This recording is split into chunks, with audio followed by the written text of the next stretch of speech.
Everybody, welcome back to another episode of FSI DFS Fantasy NASCAR Picks. I'm host Mike 31. I am at a conference, so not my normal setup, so I hope that the audio is okay for you. I want to do a quick speculation video for you for the NASCAR Truck Nashville race tonight. Qualifying is at 5 o'clock, and so that means I'm done by 6 o'clock. The race is scheduled for 8. Usually DK pushes it back a little bit to give you a little bit of time. Actually, NASCAR is the one that does that to get inspections and stuff, depending on how qualifying takes. But again, tight window. So a speculation video for you here. So Nashville, it's kind of an intermediate track. It's not a mile and a half. It's a mile and a third.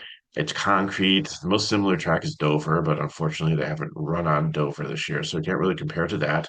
So it is a higher speed intermediate with the surface and the banking.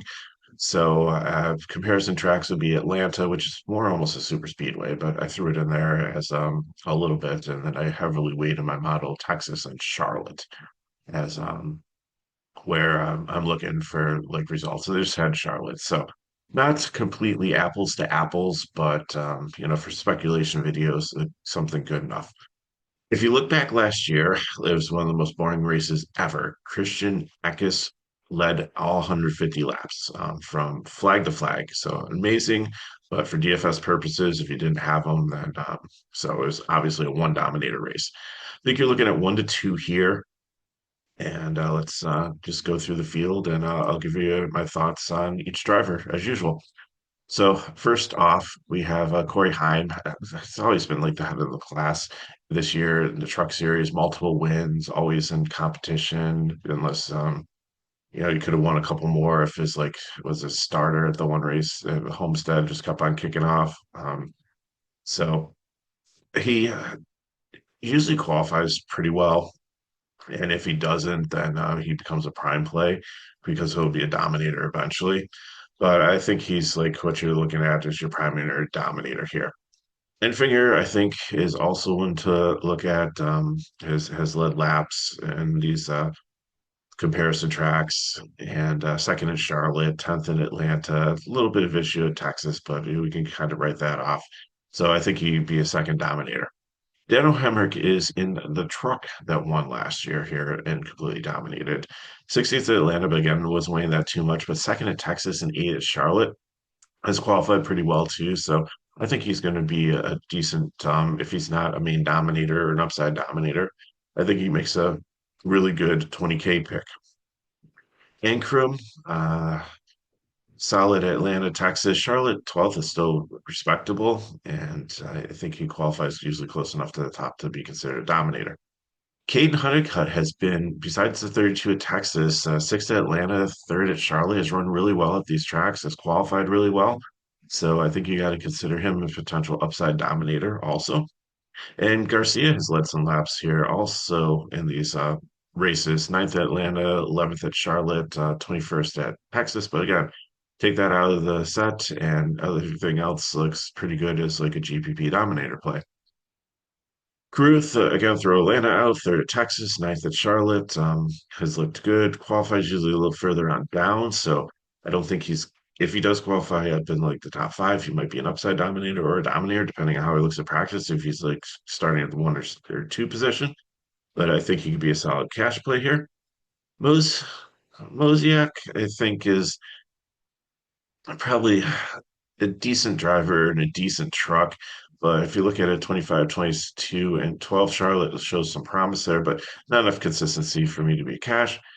Same thing with Lane Riggs, like talented driver and could also be like another 20K guy because when you have like a Kyle Busch in the field and a Corey Heim, and he's the third one up here, it's boom or bust. And he's got to absolutely nail it to be able to make sure that your lineup's going to cash. So I might consider him as 100 or the 20K guy if Hemrick or one of these other ones fall off because like, he's priced in a price range where it's going to be super hard to get to him if you're trying to play time Bush. Trying to play both is almost impossible. So Giovanni, mixed results here, anywhere from 11th, 31st, or 20th. first, so maybe he gets the first to complete the set here. So he'd have a 1, an 11, a 21, and a 31. Um, I doubt that's going to happen. I think he's a GPP play here. Decent one. I don't worry about. Woods flies too high, but then just kind of disappoints. Usually ends up in the 20th. Texas 11th, so like that was like kind of the outlier where he actually did good. And it's he has the upside for that in the truck. Sometimes runs out of talent. So GPP for me. Uh, Perez Delara here, 20s, got up to 16 in Charlotte. So again, nothing really pops here. So probably going to be a GPP play unless he astounds me in practice and qualifying. Chandler Smith, I think, can be a solid cash play if you just write off Charlotte. Same thing with Majeski. I think they're very similar. I know it's a different track, but top tens in Atlanta, decent results in Texas. Both of them have good trucks or good drivers, so you just have to see how things shake out. I would just skip over Charlotte, and that might be advantage of ownership if they remember last week and are kind of jaded by it. Then I think you might be able to get a little bit of leverage and ownership. Sutton's been decent also. Again, he kind of falls into that same mold as Smith and Majeski, but he doesn't have as good a truck or as much talent, but I think there is talent there. So GPP, but potentially a cash play if he starts deeper in the field. Koide, I'm going to put as a 22K driver. I think he kind of gets forgotten here. Um, Probably a top 15 truck here. I don't know if he's going to get to the top 10, but I think he definitely has potential. Bird, 31st to 14th in Texas is kind of surprising there, but I think that was the feel race where everybody was running out of gas, and I think he won the race of attrition there. So, and he didn't race at Charlotte.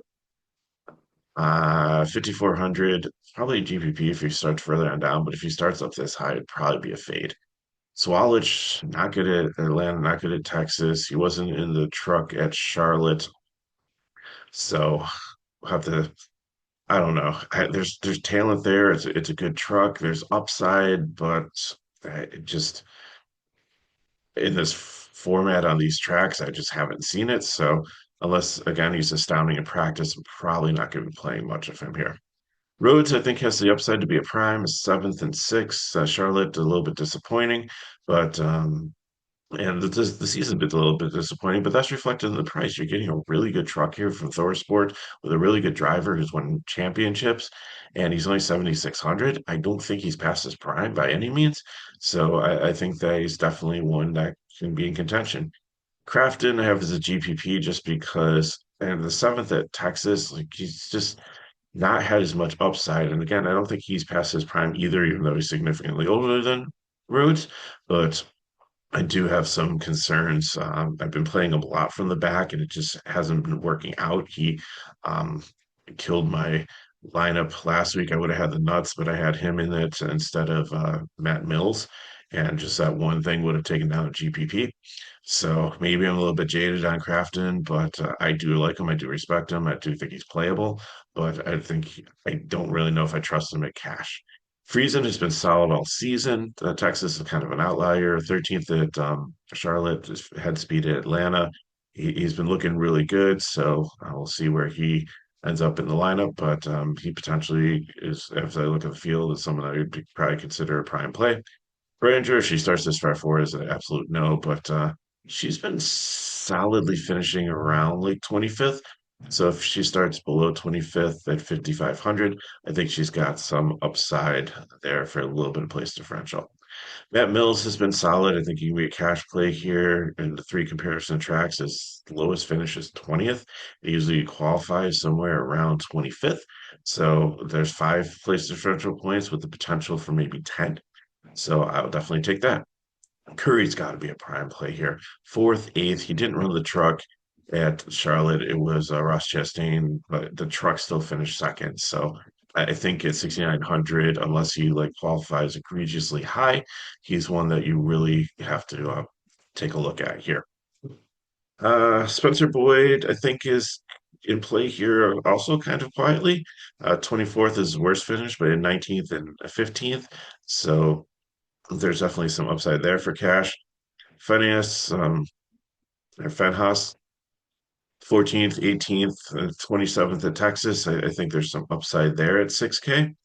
Tanner Gray, 15-5. If he qualifies like second, like he did um, for the race last week, I don't think that I really want to entertain him. But if he starts deeper in the field, I think that he can be a cash play because he does usually have some place differential upside. Frankie Munoz, if you have to, like he's not the worst driver. We have the worst truck driver in the field this week. It was Ogata. So, and he's definitely going to qualify because there's only 32 trucks. So Munoz is probably the second worst. But he's consistent at least. He's going to finish like probably around 25th, 26th, or 27th.